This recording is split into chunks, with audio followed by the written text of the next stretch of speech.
Don't buy new construction homes in Aledo, Texas until you've watched this video. And stick around to the end because I'm going to cover some important topics to make sure you get the best deal possible when buying new homes in the Aledo area.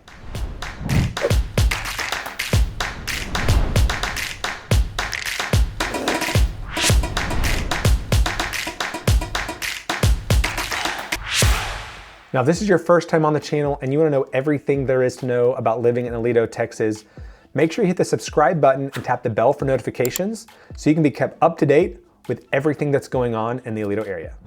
My name's Jared with Living in Aledo, Texas, and I get calls and texts all the time from people just like yourself who are thinking about moving to the Aledo area, and I love it. So whether you're thinking about moving next week or next year, all my contact information is in the description box below. Reach out however you're most comfortable, and I'm looking forward to helping you make a smooth move to the Aledo area. All right, and before we get started with the list of the top 10 things you need to know, I want to give you a little bit of additional information about new construction homes in the Aledo area. First off, the two biggest neighborhoods with the most new homes available is going to be Walsh Ranch and Parks of Aledo. I have lots of content about both of those neighborhoods, so if there's any other neighborhoods that you specifically want information on, put that in the comments below. And then when it comes to the value of new construction homes or what they're being offered for in the Aledo area, now this is all new construction homes that are available. I didn't take anything out. The average price of a new construction home that is currently available to purchase is $657,000. On the very low end, there is a couple homes at right around the $400,000 price point, one as low as $396,000. And then on the high end, you have new construction homes. You have one that's currently available for $2.25 million. That is in Klein Park. I actually have a video of that property, a walkthrough of that property. So if you want to watch that, go check that out. That's a beautiful home. And in this video, I'm going to cover a lot of information about what you need to know before you make the decision to purchase a new construction home. The process is very different than buying a resale home, so make sure you watch the video in its entirety. Make sure you stick around to the end because I'm going to tell you how I was able to help one of my clients buy a home for $60,000 less than the appraised value. And this is not a home with a distressed homeowner that sold. We bought a home directly from a builder, never been lived in, fully upgraded, and it appraised for $60,000 more than purchase price. And if you're wanting to make sure you know what's available in the Aledo market, you want to know what new construction homes are available. Again, stick around to the end, but I do have a link in the description where you can sign up. You can select which neighborhoods you're interested in, which price points you're interested in, and only receive homes that you want to see. And I'll say this again later in the video, but I am not going to add you to any other email list. I'm not going to spam you. I'm not going to contact you. I'm just going to make sure you see the homes that you want to see. So without further ado, let's get started with this list. Okay, well, let's jump into the first point to know when thinking about buying a new construction home or building a home. There's really three ways to do this. One, you can go full custom where you go out, you buy your lot, you find your builder, you design your home, you work with an architect and a designer, and you develop your plans, and you are in control of every single thing. Option two is you go to a community where a builder already owns lots and they're already building, and you pick out a lot from the builder, and then you are able to pick a floor plan from their selections. Maybe you can make design choices, which we'll talk about all this stuff, the 10 things to know. And you can customize or have a fairly custom or maybe a somewhat custom home that way. And the third option is you just go buy a spec home. So this is a home that has already been completed by a builder. They built it without a contract, or maybe they had a contract and it fell through, but they have now put a brand new home on the market and it is available for purchase as is. So for today's video, we're actually only going to be covering options 2 and 3 because if you want to go full custom, finding land, designing with an architect, that's just a totally different ball game. So that'll be a different video. There's a lot more intricacies, moving parts. It is more expensive typically to do that. So number one thing to know is that when you're talking about new construction, there are different ways to do it. And today we're primarily going to focus on buying a new construction home, whether you're picking a lot and building or you're buying a spec home in communities that are already being developed. Okay, important thing number 2 to understand is builders and their registration process. So a lot of builders, when you come into a model home or you just walk in on a Sunday afternoon and it's open and you want to take a look around, they're going to ask you to register. They're going to ask you to write down your information, your name, your number, if you're married, if you're employed, stuff like this. And one of the things they're going to ask you about is if you're working with a realtor, a real estate agent, or a broker. And sometimes you might think that you can just go look at homes without needing to talk to anyone first. And you can. It's not a problem most of the time. However, there are some builders that if you register and you tell them you do not have an agent at that time, they will never allow you to bring an agent into a future transaction with them. And I'm not talking about like, hey, you're already under contract with the builder and the builder says, no, we're not letting you bring in an agent.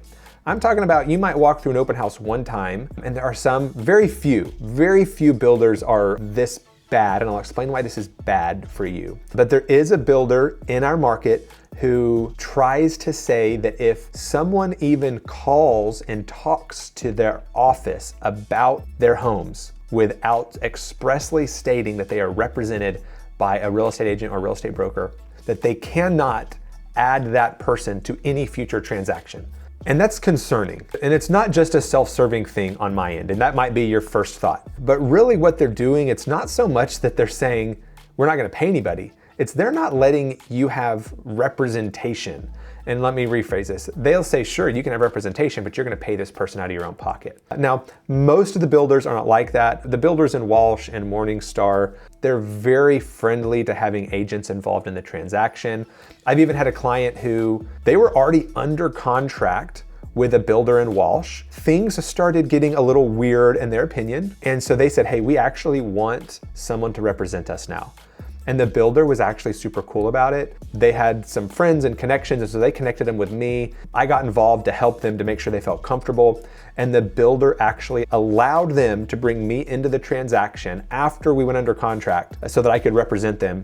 And the builder still paid me. And on the other end of the spectrum, I've had a client walk into an open house on a brand new construction home out in the Weatherford, Aledo area. I think it was in the Weatherford area outside Aledo ISD. And that builder puts on in their like private remarks that if you have a client that shows up to an open house without you, they're gonna register them and they will not offer you compensation to help that person at all. So it's kind of crazy. It's just some significant differences.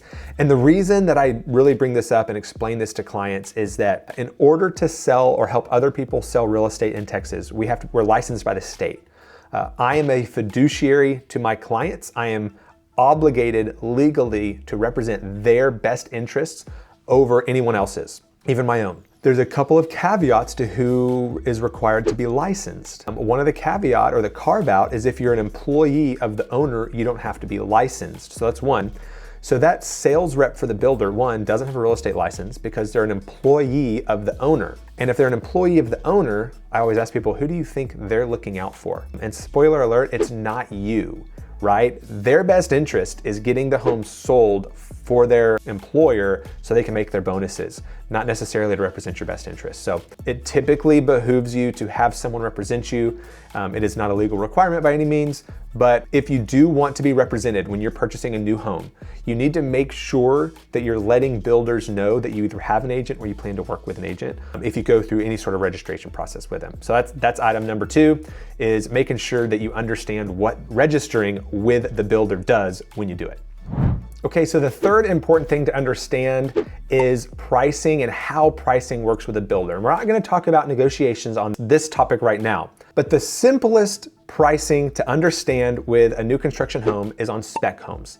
Those homes are complete, they're done, they're ready to sell, and they have a sticker price, and what's being offered is what you pay. Awesome, love to see that. Where it gets confusing is if you are wanting to pick a lot, build from the ground up, and make all your own selections. And the reason for that is there's really 4 things that are gonna go into the final price you pay. One is the lot premium. So when you pick out your lot, some lots cost more than other lots. So you might have the same home on 2 different lots, and there's a difference in final purchase price because of the lot premium. I've seen them as low as $5,000 and as high as $75,000 in high-end neighborhoods. The next thing is the base price of the floor plan you select. So you got your lot premium, then you've got your base price of the floor plan you're choosing. Then you have your structural components. So if you want to add square footage, if you want to add the media room, you want to convert, the office to a bedroom, you want to add a third car garage bay, you want to add a big covered patio, all those are structural components that are typically agreed to before you go under contract. And then the final item is your design selections. That's where you're going to pick out your flooring type, your countertops, your backsplash, your plumbing faucets, your paint colors, your lighting fixtures, and everything else. And where this can be a little bit confusing is you see builders will advertise neighborhoods as homes starting in the high 400s. Well, really they have a home with a base price of $499, and that would be on a lot with a lot premium of $0. And you're not gonna pay that. That's not what you're gonna end up paying. So you might see, advertisements, maybe the base price is $525, but then you have a lot premium of $25, now you're at $550. You wanna do a couple of structural changes, now you're at $575. You go under contract at $575, okay, you understand that, but you haven't done design selections. And design selections, oftentimes as a rough rule of thumb, builders say that design selections can be as much as 10% of the cost of the home, the cost of the property. So maybe you're looking at potentially another 50 grand when it comes to your design selections and what that does for your price. So you started out at $525 and now you end up close to $625. So it's just important to know. I have a client who, we went into it, we knew that, but again, the base price of this home that he was gonna build was kind of in the mid 600s, and he's gonna end up in the low 700s. So he kept everything, in line, he knew what he was doing, but there are certain things that he really wanted. He wanted, wood on the staircases, which is, if you have an exposed staircase in a high-end neighborhood, you should not have carpet on the staircase, right? He wanted the media room to be added on, the covered back patio. So there are some really important, valid things to do. And if you are considering structural or design type options, anytime you add square footage, that's going to be a direct correlation to an increase in value. So something important to consider as you're thinking about pricing. Okay, point number 4 is really a short one, but it's really just understanding the difference between custom and personalized. So most of the time in all of these developments, even the builders that have custom in their name are not offering you a truly custom experience. They're allowing you to customize from their selections. So really you're personalizing your property. You're not getting a true custom home. To get a true custom home, you got to buy your own land outside of a neighborhood. Typically, some neighborhoods are high-end neighborhoods allow for that stuff. Most of these developments, you're working with a builder who has specific floor plans they're offering with certain modifications they allow. So you're getting a personalized approach, not a custom approach. So something important to note, if you are really, really wanting a fully custom home, that's a different conversation for a different environment. Okay, next on the list is choosing a lot. And there's a lot of things to think about when you're thinking about this lot. And it's not just the cost of the lot. There's a lot of aspects that can be important to you based on future plans and your preferences. So, do you want to be in the front of the neighborhood near the entrance so it's easy to get in and out? Or do you want to be in the back of the neighborhood so you have less traffic? Do you want to be near the amenities? Or do you want to be further away from the amenities so you don't have as much foot traffic in front of your house? What kind of easements and setbacks, utility lines could be running through or around your lot that could impact what you want to do? Some lots have certain orientations of the house, and that could impact what side of the home the garage is going to be on. So, I've had someone that I spoke with at one point in the past who, one of the things that was really important to him was the view of his home as he drove up to the home, and he did not like seeing the side entry garage as he drove up to the home. Now that's a little bit on the more extreme end of the expectations some people may have, but that does happen. And then when it comes to lot premiums, you're like, well, why are some lots more expensive than the others? And there's some things to consider. First, obviously being the size of the lot. Then you've got, corner lots or cul-de-sac lots are typically more desirable. So builders are gonna up the price on those. Are you next to a green space or a park or a walking path? What other accessibility options or features make your home more desirable? Maybe you have a nice view. Maybe you're up on the bluffs in parks of Aledo, so you look out for miles and miles over trees. Maybe you have a pond or a lake view behind your home. I have a client who bought a home in Parks, and it really wasn't exactly what they were looking for. But when they walked into the home and they saw all these rear windows, and you could look out and see the pond and the green space. They just fell in love with this home. So that's gonna be something that goes into lot premiums. Something that a lot of people don't think about, especially in newer portions of neighborhoods, is are there gonna be utility boxes in your front yard? Unfortunately, the answer is about 50-50 yes, because these utility boxes go in almost every other yard sometimes. And then when it comes to reserving lots, again, choosing that lot, first off, oftentimes you cannot buy a lot in one of these neighborhoods. You have to buy a home from one of these builders. Next is you typically cannot reserve a lot that's not already available. Like, if they're releasing homes in phases, they're not gonna let you contract on a lot that's not currently offered. It's just, they're not gonna do it. And that part of that is because they don't want, they're following a phased plan of the neighborhood that the developer set. So sometimes they can't, sometimes they won't. Sometimes if you're asking them to go outside of their normal business routine, it just doesn't make sense for them. So a lot of things to consider. If you have any questions about maybe the important aspects or orientations, is it north facing? Is it west facing? Are you gonna get the afternoon sun on your back porch and you really don't want that? Do you want your lot to be large enough for a pool? Or do you want to make sure there's no easements that run through the area you want to put the pool in, which that would be a big no-no. A lot of things to consider, but choosing a lot is an important aspect of building a home. So definitely something you should put some time into considering before you make a selection. Okay, important topic number 6 is you need to understand that when you buy a home from a builder, you're going to be using that builder's contract 90+% of the time. The vast majority of builders have their own contracts that they've developed over many years with their own attorneys. And the reason that that's important to understand is this really isn't gonna make me any friends with the builders, but the builder's contract is very biased towards the builder. The Texas real estate contracts, and there are contracts meant for new construction purchases, those contracts are typically very buyer protective, whereas builder contracts are not. So it is important to understand the terms before you sign the contract, because there's not very many outs. You don't have very many options, and just not set up to protect you, they're set up to protect the builder. Unfortunately, it's just not negotiable. If you don't want to sign a builder's contract, they will not sell you the home. So I don't say that to say that you shouldn't read it, you shouldn't understand it, you 100% should. I've read a lot of builder contracts. I always am happy to go through that with my clients, but there are some protections offered in the Texas real estate contracts that typically are a lot less protective, or maybe not there at all in a builder's contract. One of the big things is that you don't get what's called an option period, where you can terminate for any reason whatsoever for the first 7 to 10 days. Now you can still do inspections, and we'll talk about that in a minute, but it is important to know that you are using the builder's contract.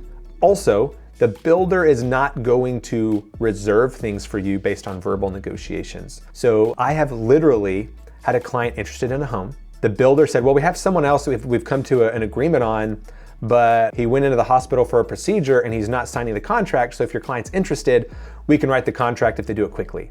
And as terrible as I felt for this other buyer, right? It's my job is to get my client the best home at the best price as fast as possible. So we were able to get that home under contract because my clients were willing to sign paperwork before the other guy who had a verbal agreement with the builder. So it's one important thing to note. They're not gonna hold anything for you if you haven't signed their contract and delivered the deposit that they're gonna require.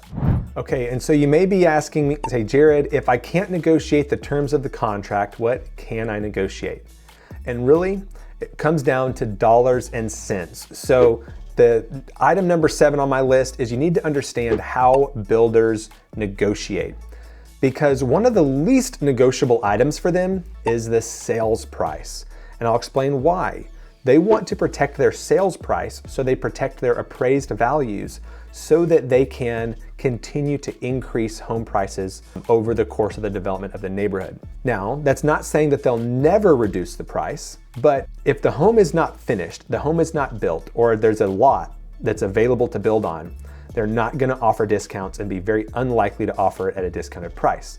If the home is already complete and sitting, that's when they're gonna be more negotiable on the actual price of the home. And that's what one of my clients was recently able to do. We were able to get a home for right about $700,000 purchase price, and it appraised for about $70,000 over their purchase price. And that's because the builder was trying to get rid of this home that was completed and sitting in their inventory. So that's uncommon, but we were able to do that for them. So if you're not normally gonna negotiate much on price, what can you negotiate on? Builders will most often be negotiable when it comes to concessions, credits, design allowances, and that can look a variety of different ways. So a completed home, maybe they won't drop the price, but they'll give you $10,000 to cover your closing costs. Or if you are building from the ground up, I had a client and we were able to get them like $50,000 in design selections or upgrades. So what that meant was, hey, you have a base price of $650. We're gonna let you pick $50,000 worth of upgrades, structural or design allocations, and that's not gonna increase your price. Now, if you go above $50,000, that will increase your price, dollar for dollar. So he might have done like $100,000 in upgrades, but 50 of it was free. And so he really only paid like $700 for that home. And now you can also sometimes negotiate, maybe they'll waive a lot premium. Maybe they want 2% earnest money down. You can negotiate them down to 1%. And then contingencies. So maybe you need to sell your home and the builder says, we don't take contingent offers. A lot of times if you give them a good offer and your home's listed, and especially if it's under contract, they're gonna heavily consider that offer, especially if everything's looking good. So those items, when it comes to negotiations, you're probably looking at credits from the builder, maybe credits from the lender. So they might have a lender that if you work with that lender, they're gonna help cover some of your costs as well. Now, you should always shop that lender because sometimes what they're doing is they're charging you a higher interest rate, and that's how they're covering some of your costs. So you're essentially paying for your own costs by using a higher interest rate. So you don't want to use that without shopping. Sometimes it's a really great deal, sometimes it's not, but always worth considering. And then another way to kind of get some incentives or negotiation tips is sometimes they'll offer specials for the first responders, hometown heroes, nurses, doctors, military, stuff like that. That's not really a negotiation tactic, but it's something that can kind of help get you another little discount or incentive. So negotiations. The takeaway from that is the price is typically the least negotiable item, but you oftentimes can get credits or costs or expenses covered by the builder in some way, form, or fashion. Next on the list is inspections. Right off the bat, you should always 100% have your own inspection done. Oftentimes, builders are gonna say things like, oh, you don't need to, or hey, we already had city inspections, or we've had all the code compliance stuff. 100% of the time, I recommend having your own third-party inspection. And the reason for that is these city inspectors are they're busy, they're looking at a ton of homes, they don't care that much, it's not their home. I've seen lots of weird little things get missed. And then the builder will almost all the time, any code issue, any safety issue, anything that the home inspector finds that's not just like straight up cosmetic, they're gonna fix that based off that report. So I've had a really good experience with builders.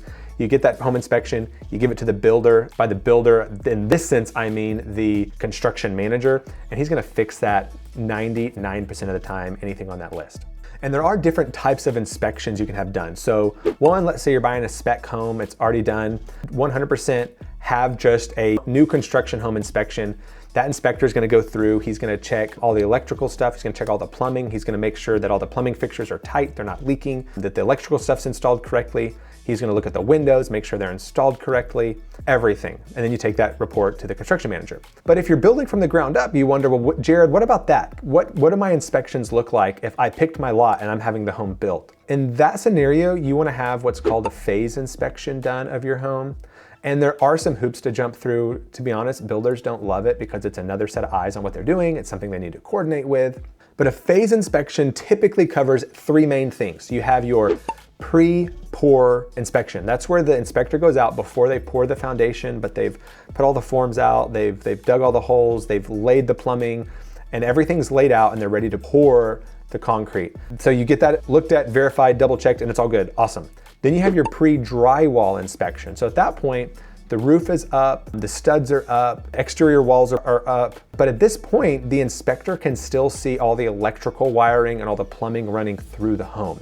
So he's really able to double check that. He's also able to see the 2x4s and the walls and what they look like and how they're set up and make sure that everything is where it should be. So that's the second part of that phase inspection, the pre-drywall inspection. The last is the final inspection. That's very similar to that spec home inspection, where he's gonna go through and double check everything is functional like it was supposed to be, it was finished out properly, plumbing, electrical, AC that's running properly and cooling properly. And all that stuff's important to check on because, again, these contractors and these tradesmen, they're moving fast. They're building a lot of homes, and you wanna make sure that your home, nothing got overlooked or nothing got dropped down a drain on accident or anything like that. And this inspection is different than the final walkthrough that you get to go through with the builder, where they're gonna do kind of their orientation, they're gonna explain the home, how to work everything. And one of the big benefits of buying a new home is that they're gonna let you do this blue tape walk, where you get to tape off every little nook and cranny, every little imperfection. And that builder, I mean, they'll have paint guys come back through, they'll do touch up, they'll fix all the little cosmetic stuff, and you'll get to do that on new construction. Now that appointment is typically different than your inspection with a third-party inspector, because he's not there for the cosmetic stuff. He's there for code, safety, hazard, stuff like that. So in that blue tape walkthrough, you get to be as picky as you want. And I've even had clients ask for like doors to be switched or light switches to be moved. And depending on the builder, sometimes they're okay doing that stuff that's really just a preference, but not an actual issue. Okay, number 9 is the warranties that come with new construction homes. And this is by far one of the biggest benefits of buying new construction over a resale home are the warranties. And so Texas code requires builders to provide warranties. Some self-service those warranties, which is less desirable because if they go out of business, then there's nobody to service or honor that warranty. Most of the builders you're gonna come across use a third-party company, and a couple of those third-party companies are like 210 Home Warranty and Structure. Both are great companies. There's others as well. But what you're normally gonna get when you buy new construction is you're gonna get a 1-2-10 setup. So for 1 year, you have kind of like a bumper to bumper workmanship type thing. A lot of builders, like at the end of 1 year, if you call them out, they're gonna fix even cosmetic stuff that you missed at the blue tape walkthrough. So that's great. They're gonna cover everything. That's typically with the builder directly. Then you're gonna have like a 2-year mechanical, which is gonna cover your AC systems, your plumbing system, your electrical. So if something was done wrong and that was causing issues, maybe a breaker kept tripping, you couldn't figure out why, in the first 2 years, they're gonna come out, problem solve that, fix that. And then the really big thing is the 10-year structural warranty. And now my background before I got into real estate is I worked for a foundation repair company. And that company actually did a lot of warranty work for these big third-party warranty providers. While not common in Parker County or the Aledo area, in other parts of Texas, the soil has a lot of clay and a lot of movement.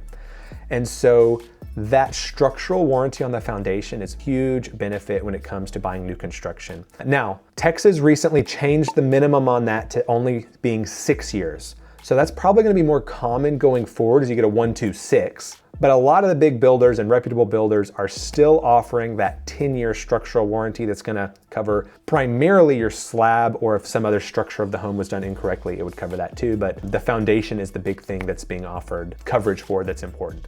Now, when it comes to your appliances, you can get extended coverage on those through the manufacturer. So you always wanna take all the labels and everything and apply for all those with your name after you buy the home. But lots of warranties, lots of coverages, lots of benefits in that realm for buying new construction.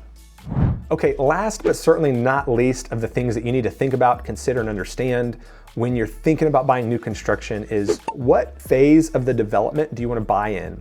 Now, there's pros and cons to everything, right?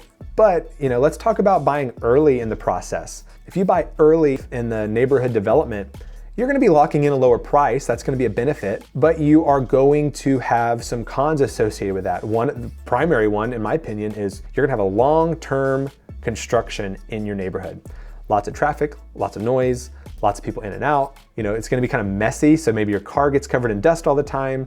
One thing people don't think about is if there's dust in the air, like you're gonna have to replace your filters more frequently. Maybe amenities, right? If amenities are super important to you, you may not have access to those if you buy too early in the development. Maybe they start offering homes and the community center, the pools, the workout facility, they don't go in for a year or two. That would be something to consider. And then there's something like Walsh, where a part of the development eventually will include things like restaurants, coffee shops, walkable commercial space, right, for an additional community aspect. But the developers have not released a timeline for that yet. So if that's important to you, that would be something to wait to get that information on. I actually have someone that's curious about that right now. And we're reaching out to the developers, trying to get answers from them, but it's not public information, and their potential willingness to commit to anything is probably low. So if you have any questions about that, Walsh specifically or any of these other neighborhoods, reach out. We'll do the legwork for you, and hopefully we'll get answers that you want. And if you want those answers, someone else might want those answers. So really, it's a personal preference. Do you want to buy early? Do you want to buy later? Maybe you want to wait for a specific phase of development because you want a specific view, lot, orientation, something like that. But lots of factors to consider when you are, thinking about buying in a neighborhood that's still being developed. Well, that's a wrap for the top 10 things that you need to know before buying a home in Aledo, Texas. And if you've bought a new home in the past and you think I missed something, put that in the comment section below. We'll get that added to another video in the future. And if you want new construction Aledo homes delivered to your inbox as soon as they hit the market, I have a sign up link in the description below that's gonna ask you a couple of easy questions. I promise we're not gonna add you to anything else. You're only gonna get the homes that you wanna see delivered to your inbox right away. Fill that out. Love to make sure you're getting that information. And now don't let anyone fool you. I have seen agents post videos about how they have predetermined discounts and special deals they've negotiated with the builders to offer their clients. That's not how builders work. Builders have pretty much set pricing. Each deal is done, negotiated on a deal-by-deal basis. So if someone's telling you that, they're probably not being totally honest with how it works. But what is important is making sure you're working with someone who has good relationships with those individual sales representatives for the builder. Because I mentioned my client who got a home that was like $60,000 or $70,000 under the appraised value. Here's how we got that. The home was priced at like $725,000. I had been talking with the sales rep, telling her where we were at, we were thinking about it, we were looking at it again, and she got an email that said they were about to reduce that to an additional $25,000 to $700,000. And she told me that in advance before that happened on the MLS. So we were able to write our contract for the $700,000 price point when it was currently listed at $725,000 and we knew it would be accepted.